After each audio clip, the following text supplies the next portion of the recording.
আপনারা সকলেই জানেন যে সংগ্রামী যৌথ মঞ্চ এই মামলাটাকে ত্বরান্বিত করার জন্য এবং সেই মামলাটাকে দ্রুত শেষ করার একটা ব্রত নিয়েই আমরা নেমেছিলাম এবং যারা মামলাটাকে টেনে নিয়ে গিয়েছিলেন অন্যান্য মামলাকারী সংগঠন তাদের হাতকে শক্ত করার জন্য আমরা গিয়েছিলাম। এই মামলাটাতে সংগ্রামী যৌথ মঞ্চকে যারা টেনে নিয়ে গেছেন তার মধ্যে অন্যতম দুই মুখ বিক্রম ব্যানার্জি এবং সুদীপ্ত দাস। নমস্কার বন্ধুরা, রাজ্য সরকারি কর্মচারীদের দীর্ঘ প্রতীক্ষার অবসান ঘটিয়ে সুপ্রিম কোর্ট মহার্ঘ ভাতা বা ডিএ নিয়ে এক ঐতিহাসিক রায় প্রদান করেছে। বিচারপতি সঞ্জয় কোরাল এবং প্রশান্ত কুমার মিশ্রের বেঞ্চে স্পষ্টভাবে জানিয়ে দেওয়া হয়েছে যে ডিএ কোনো দয়ার দান নয়, বরং এটি কর্মীদের একটি আইনগত এবং বলবৎযোগ্য অধিকার। 128 পাতার এই রায়ে যেমন কর্মচারীদের অধিকার সুনিশ্চিত করা হয়েছে, ঠিক তেমনি বকেয়া ডিএ মেটানোর জন্য রাজ্য সরকারকে নির্দিষ্ট সময়সীমাও বেঁধে দেওয়া হয়েছে।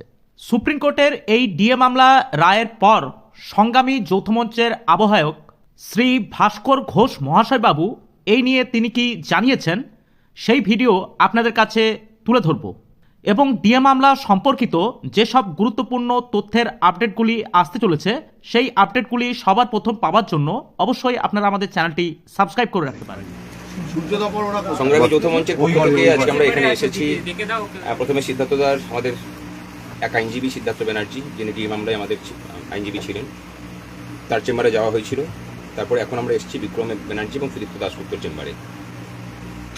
আপনারা সকলেই জানেন যে সংগ্রামী যৌথ মঞ্চ এই মামলাটাকে ত্বরান্বিত করার জন্য এবং সেই মামলাটাকে দ্রুত শেষ করার একটা ব্রত নিয়েই আমরা নেমেছিলাম এবং যারা মামলাটাকে টেনে নিয়ে গিয়েছিলেন অন্যান্য মামলাকারী সংগঠন তাদের হাতকে শক্ত করার জন্য আমরা গিয়েছিলাম। এই মামলাটাতে সংগ্রামী যৌথ মঞ্চকে যারা টেনে নিয়ে গেছেন তার মধ্যে অন্যতম দুই মুখ বিক্রম ব্যানার্জি এবং সুদীপ্ত দাসগুপ্ত। তার সাথে আমাদের সিনিয়র আইনজীবী দিল্লিস্থিত মাননীয় শ্রী গোপাল সুব্রমণিয়ামজি, নচিকেতা যোশীজি এবং তার সাথে চন্দ্রশেখর চক্রবর্তী, অভিজিৎ উপাধ্যায়, তারা সকলে ছিলেন এবং দেখেছেন যে এই মামলাটাতে গোপাল সুব্রমণিয়ামজির যোগদান এবং তার যে উপস্থিতি সেটা কিভাবে প্রভাবিত করেছে মামলাকে। আলটিমেটলি সরকার পক্ষ প্রায় গোটা সুপ্রিম কোর্টকে নামিয়েছিল এই মামলাতে, আলটিমেটলি কিন্তু পরাজিত হয়েছে। অনেকে বলবেন যে এখনো পর্যন্ত তো আমরা পাইনি, কিন্তু রাত জেগে ওনারা কাজ করেছেন। এই যে পরিশ্রম তার স্বীকৃতি স্বরূপ আজকে আমরা একটা ফুল এবং কিছু মিষ্টি আপনাদের পক্ষ থেকে সংগ্রামী যৌথ মঞ্চের প্রতিনিধি রূপে আমরা দিতে এসেছি ভালোবাসার নিদর্শন হিসেবে, যে ভবিষ্যতেও যেন তারা আমাদের পাশে এভাবেই থাকেন। যদিও সংগ্রামী যৌথ মঞ্চের এই যে পথ চলা, সেই পথ চলা সম্ভবই হতো না যদি এই দুজন মানুষ যদি না থাকতেন এবং তাদের জুনিয়ররা যদি এবং তাদের অন্যান্য সাপোর্টিং স্টাফরা যদি না থাকতেন।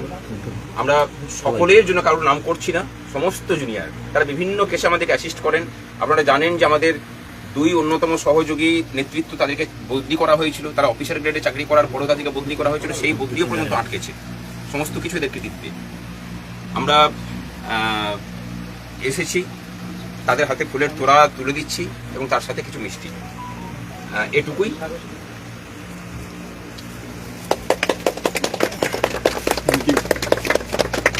আপনারা আছেন বলে আমরা লড়াইটা করতে পারছি, মনে জোর পাচ্ছি আমরা লড়তে পারছি না। কালেকটিভ লড়াই, আপনারা প্রথম থেকে সাথ দিয়েছেন। আপনাদের সরকারি কর্মচারী হয়ে সরকারের চোখ রাঙানি তোয়াক্কা না করে এই লড়াইয়ে নেমেছেন, তাই জন্য আপনাদের হয়ে আমরা লড়াই করার সুযোগ পেয়েছি। আপনারা আছেন বলেই আমরা লড়াই করতে পারছি। আপনাদের মধ্যে অনেকে পুলিশের মার খেয়েছেন, অনেকে সাসপেনশন হয়েছেন, অনেকে ট্রান্সফার হয়েছেন। আমরা যতটা সাধ্য পেরেছি সমস্ত লোককে তা চেষ্টা করেছি তাদেরকে ঠিকঠাক জায়গায় নিয়ে আসার। আইনের প্রত্যেকটা ক্ষেত্রেই অলমোস্ট আমাদের সাকসেস এসেছে। আমরা লড়াই করেছি দিল্লিতে এই ডিএ মামলার জন্য, অনেক কিছু হয়েছে। সংগ্রামী যৌথ মঞ্চ যখন প্রথম অ্যাপ্লিকেশন ডিএ মামলাতে করতে যায়, সরকারি কর্মচারীদেরই একাংশ বিরোধিতা করেছে।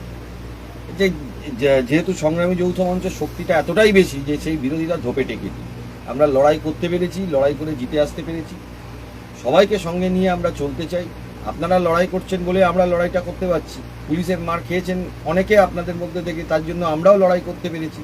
প্রচুর মানুষ হয়েছেন যারা সংগ্রামী যৌথ মঞ্চের এই দীর্ঘ পথ চলতি প্রথম শুরুর দিক থেকেই আমি হয়তো আছি। সুদীপ্ত আছে, ভাস্কর দ্বারা আছেন, অনিরুদ্ধদা আছেন, চন্দনদা আছেন, সুবিদ্যা আছেন, সুদীপবাবু আছেন, আরও অনেকে আছেন যাদের হয়তো নাম আমি বলতে পারলাম না। প্রচুর মানুষ রয়েছেন সংগ্রামী যৌথ মঞ্চের যারা পুলিশের দ্বারা অ্যারেস্ট হয়েছেন। যেসব পুলিশ আজকে যারা ডিএটা পাবে সেই সব পুলিশ কর্মচারী বন্ধুরাই এনাদেরকে অ্যারেস্ট করেছেন, মেরেছেন, অনেক কিছু ঘটনা ঘটেছে। সেখান থেকে আপনারা দৃঢ়তার সাথে দাঁড়িয়েছেন, তাই জন্য আজকে এই জায়গাটা তৈরি হয়েছে, তাই জন্য আপনারা লড়াই করতে পেরেছেন।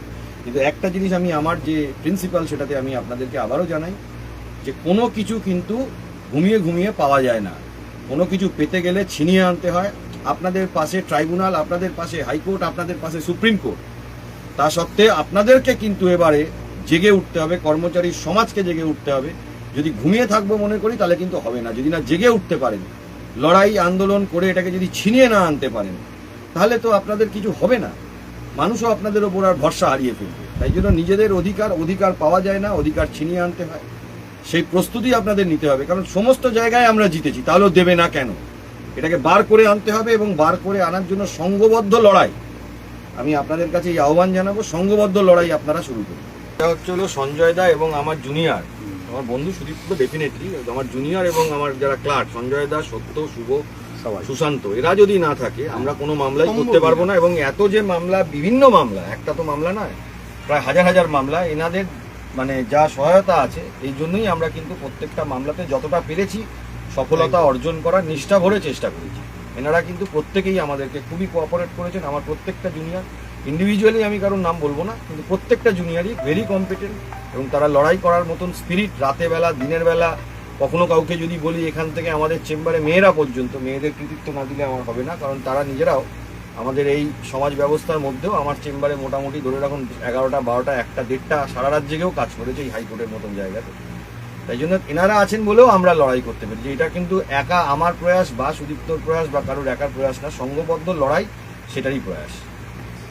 আমাদের টিমের টেনাসিটিকে আমি অভিনন্দন জানাচ্ছি যে এই বয়সে যুবকরা যেভাবে আমরা দেখছি যুব সমাজ নষ্ট হয়ে যাচ্ছে, সেখানে যুবশক্তি যে অন্তত এই লড়াইটা দিচ্ছে, এটা আমার এই বয়সে এসে একটা প্রাপ্তি।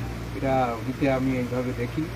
আপনারা নিজেদের মানে মামলা মনে করেই এটা লড়ছেন, এটা কোনো আমরা ক্লায়েন্ট হিসেবে সংগ্রামী যৌথ মঞ্চ আপনাদের ক্লায়েন্ট, এই সম্পর্কটা কখনো আমি দেখিনি এবং ভবিষ্যতেও দেখবো না, এটাই আমার বিশ্বাস।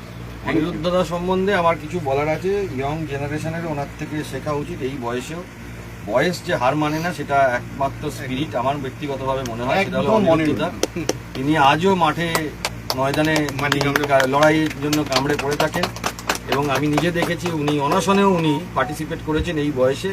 তার জন্য আমি ওনাকে কুর্নিশ জানাই, অভিনন্দন জানাই। আপনি এগিয়ে চলুন, আপনি আমাদের পথ দেখাবেন, আমরাও লড়াই করব করে। আপনাদের এই নেতৃত্ব যা মানে যে জায়গায় পৌঁছেছে, সেখানে ভাস্কর ঘোষেরও সেটা আমাকে না বললে নয়, ভাস্কর বাবু এটা একটা বিরাট কৃতিত্ব তা ওনার পাওয়া উচিত। এই জন্য আমি মনে করি, কারণ উনি 27 দিন টানা অনশন করেছেন এবং লড়াই 42 দিন, আমি ভুল করলাম, 42 দিন তিনি টানা অনশন করেছেন এবং মানুষকে উনি জাগাতে পেরেছেন, যেটা সব থেকে বড় জিনিস। কর্মচারী সমাজকে একটা অংশ থেকে জাগাতে পেরেছেন, শুধু কর্মচারী সমাজ না, যারা ধরুন কন্ট্রাকচুয়াল স্টাফ তাদেরকে জাগাতে পেরেছেন, যারা টিচার, যারা চাকরি পেয়েছে বা যারা চাকরি পায়নি, তাদেরও মধ্যে একটা সমাজকে তিনি জাগাতে পেরেছেন। মানুষ যদি না জাগে, কোনো আন্দোলন বা কোনো কিছু হয় না। সেটার একটা বড় কৃতিত্ব, যেটা ভাস্কর বাবু নিজে বিরাট কাজ করেছেন, যেটার জন্য ওনার প্রতি আমি আরো শ্রদ্ধা, ভালোবাসা এবং আমি ওনাকে অভিনন্দন জানাই। আমি বলবো ভাস্কর বাবু আপনি এগিয়ে চলুন, আমরা সকলে আপনাকে সাহায্য করার জন্য